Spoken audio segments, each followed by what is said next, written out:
یہ ان دونوں صورتوں کا تعارف ہے۔ تو ہم سورہ کہف کو شروع کر رہے ہیں۔ بسم اللہ الرحمن الرحیم، اللہ کے نام سے جو سراسر رحمت ہے، جس کی شفقت ابدی ہے۔ یہ دونوں لفظ رحمان اور رحیم سورہ فاتحہ میں زیر بحث آ چکے ہیں۔ رحمان میں بھی رحمتی کا بیان ہے اور رحیم میں بھی، لیکن دونوں میں فرق ہے۔ رحمان رحمت کے وفور کو، رحمت کے جوش کو، جیسے کہ کوئی چیز فوارے کی طرح ابلی پڑ رہی ہے، اس کو بیان کرتا ہے، اور رحیم اس کے دوام کو، اس کی کنٹینیوٹی کو بیان کرتا ہے۔ تو اسی کو میں نے اردو زبان میں ادا کرنے کی کوشش کی ہے۔ اللہ کے نام سے جو سراسر رحمت ہے، جس کی شفقت ابدی ہے۔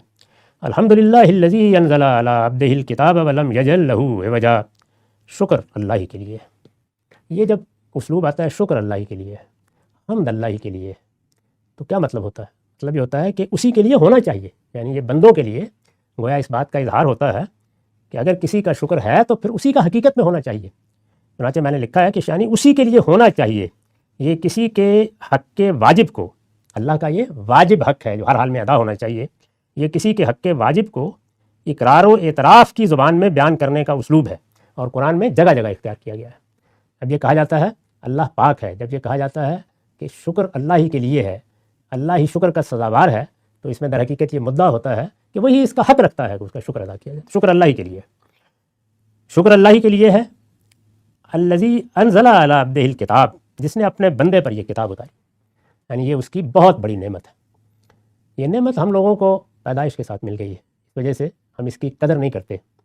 ہم پر تو یہ اتمام حجت کے درجے میں واضح ہوتی ہے، صرف شعور کی آنکھ کھولنے کے بعد اس کو پڑھنا ہے، سمجھنا ہے، اس کی دریافت کی صحیح سے اللہ تعالیٰ نے ہم لوگوں کو الگ کر دیا، یہ اس کی بہت بڑی نعمت ہے۔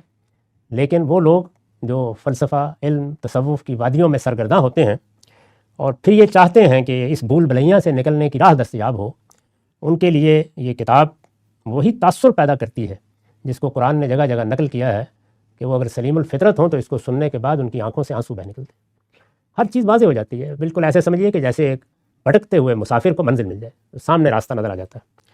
تو فرمایا کہ اس پروردگار کا شکر کرنا چاہیے، تم تو سارا دن گریز و فرار کی راہیں تلاش کرتے اور اعتراضات ڈھونڈتے ہو، اس اللہ کا شکر کرو جس نے اپنے بندے پر یہ کتاب اتاری، تمہارے اندر سے ایک شخص کا انتخاب کیا ہے۔ کہیں اب تمہیں سفر کر کے نہیں جانا، ذرا دیکھو کہ جن لوگوں کو زمانہ فطرت میں پیدا کیا جاتا ہے، جب پیغمبر نہیں ہوتے، جب ان کی دعوت اور ہدایت پر بھی